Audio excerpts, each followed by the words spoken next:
Hello, আসসালামু আলাইকুম দর্শক, কেমন আছেন আপনারা? আশা করছি আপনারা সবাই অনেক ভালো আছেন। আপনারা দেখতে পাচ্ছেন আমরা এই যে একটা কলমের চারা আলাদা করলাম। চারাটা কিন্তু প্রায় লম্বা যদি হিসাব করতে যান ডালের, তাহলে কিন্তু 12 থেকে 15 ফিট। এটা আমি কলম করেছিলাম রমজানের ঈদের পরপর। এই গাছটা আমরা জাহাঙ্গীর ভাই, গাজী ভাইয়ের জন্য কলম করেছিলাম খুলনায়। তো শিকড়ের অবস্থা বেশ ভালো আছে। এই যে দেখতে পাচ্ছেন শিকড়টা দেখুন কি পরিমাণে শিকড় বের হয়েছে। এগুলো কিন্তু খুব শক্তিশালী শিকড়, এগুলো মূল শিকড়। এগুলো থেকে কিন্তু সাব শিকড় বের হয়, যে যেমন এখান থেকে ছোট চিকন শিকড় আবার বের হবে। গাছটাও বেশ মোটা। এবার এই গাছটা খেজুর আসেনি, তবে কলম চারা এসেছিল, যে এখনও 6টা খেজুর আটকে আছে এখানে। এবার হয়তো আমরা এই চারাটা কলম করব। এই গাছের যে কোনো একটা চারা আমি আমার নিজের জন্য রেখে দেবো, হয় ওই চারাটা কলম করব বা এই চারাটা, যে কোনো একটা চারা কলম করব, একটা গাছের সাথেই থাকবে। এই যে দেখুন এখান থেকে কিন্তু আমরা গাছটাকে আলাদা করে দিলাম।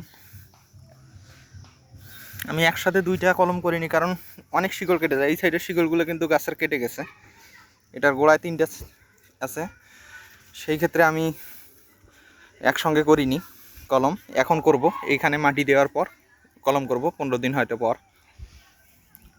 দেখতে পাচ্ছেন এটার কোয়ালিটি কিন্তু বেশ ভালো।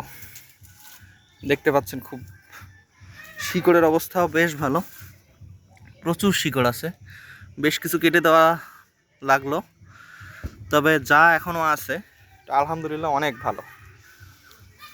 আমরা জাহাঙ্গীর ভাই আমাদের কাছ থেকে এটা সেট করে চেয়েছে, উনি কোনো রিস্কে যেতে চায়নি। এখন আমরা এটাকে একটা 15 গ্যালনের জিও ব্যাগে সেট করব। 15 গ্যালনের জিও ব্যাগে সেট করার পর আমরা এটা হয়তো আরও 2 মাস পর বা 2.5 মাস পর আমরা জাহাঙ্গীর ভাইকে ডেলিভারি করব। আরও বেশ কিছু গাছের অর্ডার হয়ে গেছে, যেগুলো কলম করার সময় পেনি, কারণ প্রচুর বৃষ্টি হচ্ছে আমাদের এদিকে প্রত্যেক দিন, এজন্য সময় হচ্ছে না। এদিকে আমাদের বাগানের অবস্থা যদি আপনাদের দেখাই, এই যে ফুড ব্যাগ দিয়ে অলরেডি খেজুরগুলো ঢেকে দিয়েছি। যদি খেজুরগুলো আপনাদের দেখানোর চেষ্টা করি তাহলে দেখুন যে আপাতত খেজুরের অবস্থা এরকম। কারণ লক্ষ্য করলাম খেজুরগুলো পানি পেলে একটু ঝরে যাওয়ার মতো অবস্থা হইতেছে, ফেটে যাওয়ার মতো অবস্থা হইতেছে। সেজন্য এখানে প্রচুর পরিমাণে আমি ঝুরিয়ে দিয়েছিলাম, তারপর আবার সেই সাবেক বড় হওয়ার সাথে সাথে আসলে বড় সাইজ হয়ে গেছে, এর আবার জ্যাম লেগে গেছে। এই গাছে 4টা বাঁধা, যে এখানে যদি দেখাই, এই যে দেখতে পাচ্ছেন এখানেও খুব সুন্দর খেজুর ধরে আছে, একটা মরিয়ম জাত। যদি আমি এইদিকে দেখাই, এদিকে এই গাছটা হলো সুপকারি, এই গাছে 2টা বাঁধা। একটা যদি আপনাদের দেখাতে যাই, যে দেখুন বৃষ্টির পানি পড়লে কিভাবে ফাটে, এই যে দেখতে পাচ্ছেন এখানে, এই যে এরকম করে ফেটে যায়। আসলে সুপকারি এটা আলহামদুলিল্লাহ এটার ভালো সাইজ এসেছে।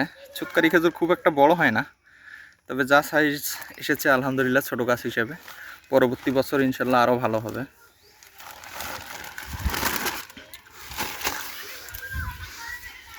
আসলে ব্যস্ততার কারণে খুব একটা ভিডিও দেওয়া হইতেছে না, বৃষ্টির কারণে ঘাসগুলো নিড়ানি দেওয়া যাইতেছে না, কারণ পানি জমে জমে থাকতেছে বিভিন্ন জায়গায় বা ভেজা থাকতেছে, ঘাস নিড়ানি দেওয়া সম্ভব হচ্ছে না। তো আপনারা যারা কলমের চারা চাচ্ছেন, খোঁজ করছেন, তারা আমাদের স্ক্রিনে দেওয়া নাম্বার আছে, সেখানে যোগাযোগ করে আমাদের সাথে যোগাযোগ করতে পারেন এবং দেখে শুনে চারা ক্রয় করতে পারেন। তো এই আশাবাদ ব্যক্ত রেখে আজকে আমরা ভিডিও শেষ করব। আসসালামু আলাইকুম।